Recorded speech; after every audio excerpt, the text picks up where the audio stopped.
kasih ya Bu. Hari ini Bu Fitria bisa meluangkan waktu sekadar untuk berbincang-bincang tentang setelah kemarin hari Jumat ya Bu ya, hari Jumat mengajar ya. Baik. Bagaimana setelah praktek mengajar kemarin, perasaan Bu Fitria ketika selesai mengajar ya, ketika selesai mengajar kegiatan observasi pada hari Jumat kemarin itu bagaimana? Ya, perasaan saya alhamdulillah ya cukup senang karena tujuan pembelajaran yang sudah saya rencanakan alhamdulillah bisa tercapai. Sepertinya pada pembelajaran kemarin itu Bu Fitria telah menerapkan pembelajaran berdiferensiasi ya Bu ya. Baik.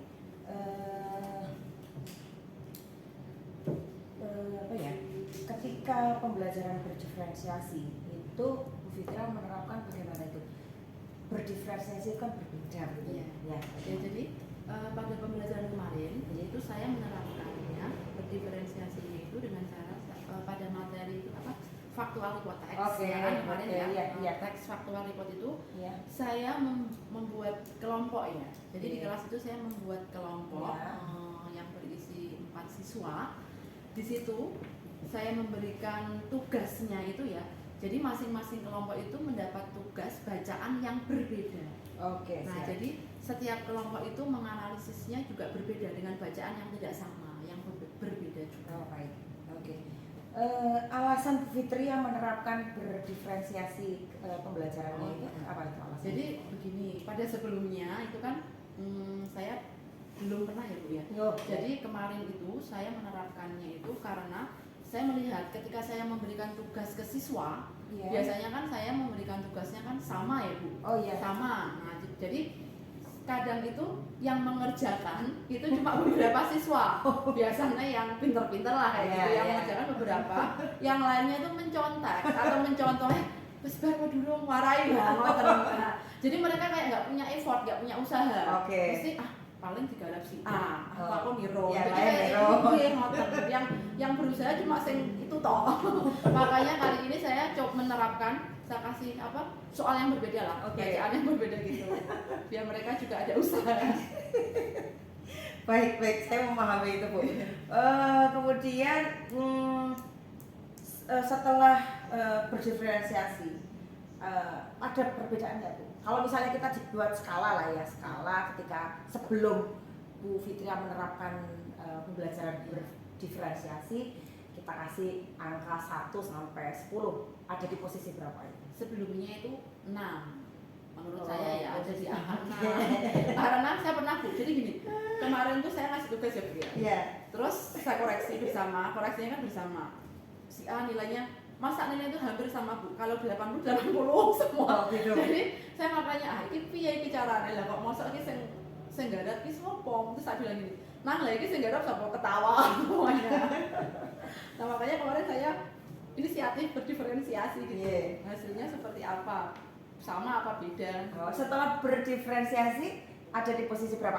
Antara angka 1 sampai 10 gitu. Kalau menurut saya ada perubahan, jadi ada di angka 8 lah. Luar biasa ya. Katanya luar biasa. Dari 6 ke 8 itu sudah sangat luar biasa. Untuk kelas itu kemarin apa? 11 TKR. Anak cowok-cowok. Pak Eko ini dulu TKR-nya. Baik. Kemudian kalau tidak salah kemarin ketika kita observasi saya mengamati ada siswa yang terlambat ya Bu. Jadi pas kebetulan kemarin jam saya kan jam pertama ya Bu. Jadi kemarin itu ada siswa yang terlambat. Nah di situ saya itu Bu, tanyain, melakukan pendekatan lah. Nang kok kamu terlambat kenapa? Dan dia bilang dia emang sering terlambat Bu anak itu. Terus bilang gini, itu sudah sering ya Bu? Iya Bu. Kalau pas jam pertama nelalah itu kok yoro tuh sering kan Bu. Terus dia bilang gini, Bu saya malam-malam begadang. Terus saya tanyain, lah kok kamu begadang? Ya iya Bu, kalau saya begadang tuh ya mesti saya bangunnya siang, jadi nggak bisa bangun pagi lah. Terus caranya piye le? Kamu ben ora telat meneh, makanya gitu. Saya mencoba membantu lah, piye solusine. Nah, terus dia sendiri juga akhirnya bisa lah ibaratnya menemukan solusi. Ya Bu, oke, nanti saya akan mengurangi begadang saya biar bisa bangun pagi. Jadi saya dia bisa tahu solusinya sendiri. Anaknya menemukan solusi sendiri ya. Baik. Kemudian ketika pembelajaran berlangsung saya juga melihat Bu ada beberapa anak yang kurang semangat dalam kegiatan pembelajaran. Kira-kira Bu Fitria tahu nggak itu masalahnya di mana ya? Semacam hambatan gitu ya Bu ya? Ya, itu semangat. Kenapa kok anak-anak kurang ini ya? Ya kurang semangat itu sepertinya ya dalam pembelajaran saya itu mungkin anak tuh jenuh. Mungkin gitu. yang menonton ya Bu ya, biasa kan yang di depan itu perhatian, di belakang biasanya kan mungkin alah rakyat tok gurune apa kayak gitu kan bisa saja ya. Ya terus kalau saya rasa itu mereka mungkin jenuh Bu. Gitu. Pembelajarannya jenuh, monoton atau kok gini ya, mungkin gitu ya Bu ya.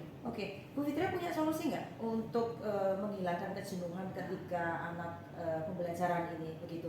Apa kira-kira jalan keluar atau solusinya? Nah kemarin tuh saya berpikir saya mencoba untuk pembelajaran selanjutnya bagaimana kalau misalkan saya nanti akan memberikan ice breaking. Gitu. Ice breaking mungkin ada small games lah atau mungkin Simon Says kalau bahasa Inggris begitu ya. Apa namanya Bu? Simon Says. Jadi kayak gini Bu. Siswa nanti kan semua berdiri. Jadi melakukan apa yang saya lakukan. Misalkan Simon Says touch your hand. Touch your head, maaf, nanti pegang hand, nanti cepet gitu, nanti ada yang salah mungkin kan gitu, jadi gak ngantuk Bu. Mungkin ini akan saya terapkan di pembelajaran selanjutnya lah. Baiklah. Saya coba gitu. Iya. Berarti gini, tadi kan Bu Fitria sudah tahu nih beberapa yang terjadi karena kejenuhan dan sebagainya. Nah, sekarang kalau kita simpulkan apa hambatan ketika kemarin itu Bu Fitria ngajar di kelas 11 TKR 4 ya. Itu hambatan atau kendalanya apa Bu? Ya gini Bu, jadi kan sekarang ini kan sedang kelas 10 kan ada P5 ya Bu ya. P5 yang kebetulan itu memerlukan banyak ruangan. Jadi kemarin itu ruangan yang biasa saya pakai itu dipakai, maka kemarin kan saya nyontolong minta ke lab. Jadi pembelajaran saya pindah di lab. Di lab TKJ. Iya betul, di lab TKJ. Anak TKRO itu jarang ya Bu. Dia kan nggak pernah, maksudnya tuh masih asing ya dengan kayak komputer atau apa. Jadi alat-alatnya di situ menurut saya kemarin itu kok saya lihat ada beberapa anak saya nggak fokus sama saya malah utak-utak karpe dhewe ono ki opo komputer opo piye kayak gitu. Jadi yang ada di lab itu menurut saya kan jadi karena mungkin itu ya Bu ya, anak TKRO dimasukkan ke lab TKJ. Iya, kayaknya tuh kurang cocok kayaknya gitu. Jadi nggak fokus ke saya gitu. Karena ya dipakai kan, ruangan saya dipakai yang biasanya. Ternyata memang ruangan itu juga mempengaruhi. Iya, mempengaruhi. Menurut saya mempengaruhi karena di sini kan kita beda jurusan ya Bu ya. Beda lagi kalau ketika dulu saya pernah Bu mengajar anak TKJ, saya dapat di lab, ya mereka bisa fine saja. Iya, fine karena mereka sudah terbiasa ya Bu ya dengan enggak gumunan ya. Benar Bu, laras kemarin itu menurut saya kurang efektif Bu kalau anak TKRO nggak dapat ruangan dipindah ke lab TKJ menurut saya itu ruangan pembelajaran bahasa Inggris. Iya, mempengaruhi juga Bu. Menurut saya ruangan itu mempengaruhi. Karena memang kemarin alat-alat TKJ ya. Iya, di situ kan ada komputer di mejanya juga kan. Jadi anak juga waktu saya bikin kelompok mau pindah-pindah juga rodok tidak kondusif. Iya. Baik, kemudian tadi kan ada anak jenuh, kemudian ruang tidak kondusif begitu ya.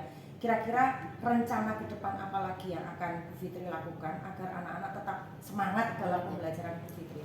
Ya, ini nanti untuk pembelajaran selanjutnya mungkin saya bisa menggunakan metode discovery atau mungkin anak ya tak ajak Bu, outdoor activity lah, outdoor keluar. Mungkin bisa ke perpus ya. Nah, jadi di situ kan saya nanti rencananya KD yang selanjutnya itu sama teks juga tetapi teksnya analytical exposition ya. Jadi nanti biar anak itu ke perpustakaan. Ini rencana saya ya Bu, perpustakaan outdoor gitu nanti. Di situ ada referensi buku, nanti tetap saya menggunakan diferensiasi juga. Tetap tak bikin kelompok juga dengan kayak kemarin questionnya berbeda-beda. Produknya jadi berbeda. Iya, produknya rencananya seperti itu. Good. Jadi coba saya ini kalau besok itu Bu Fitri akan menggunakan metodenya discovery atau apa? Kalau yang kemarin itu kan inquiry ya. Inquiry. Nah, sekarang saya kalau karena outdoor itu discovery dia menemukan artikel kan itu. Menemukan jawabannya iya, sendiri. Analytical exposition itu kan kayak teks yang artikel gitu loh Bu. Jadi kan cocok kayaknya menurut saya cocok kalau ke perpus kira-kira kapan? Kapan mungkin minggu depan ya. Oh, minggu depan. Oke, ya saya tunggu nanti berita baiknya. Saya kalau boleh nanti ini lihat lagi jadi kita tahu perkembangannya begitu ya. Baiklah, bagaimana setelah kita ngobrol-ngobrol ini hasil dari observasi kemarin, kemudian rencana ke depan dari Bu Fitri mau seperti apa? Bagaimana perasaan Bu Fitri? Ya, saya tuh justru senang Bu kayak gini karena saya bisa sharing Bu. Saya bisa mengungkapkan mungkin kalau saya pembelajaran ini kendalanya ini, terus saya mungkin bisa menemukan solusi kan dengan sharing ya. Kita yang lebih tahu mungkin saya junior sama belajar Bu. Ya kan saya kan saya kan juga bisa belajar juga ada masukan dari jenengan, masukan kan itu saya malah senang. Jadi mungkin saya kedepannya bisa menjadi lebih baik lagi pembelajaran dan juga mungkin untuk anak-anak ya saya bisa tujuan bisa tercapai saat pembelajaran dan lebih baik lagi. Amin, insya Allah begitu. Baik, ini saya berterima kasih sekali karena Bu Fitri sudah meluangkan waktunya sekedar untuk berbincang-bincang. Tapi semoga perbincangan kita hari ini manfaat ya Bu. Dan tujuan pembelajaran kita adalah keberpihakan kepada siswa. Ini tercapai. Siswa bahagia, siswa senang. Jadi kita nggak memaksa siswa. Betul, setuju sekali. Jadi, makatan saya terima kasih sekali Bu Fitri bisa kembali ke melanjutkan kegiatan berikutnya. Gitu ya. Terima kasih Bu Eka.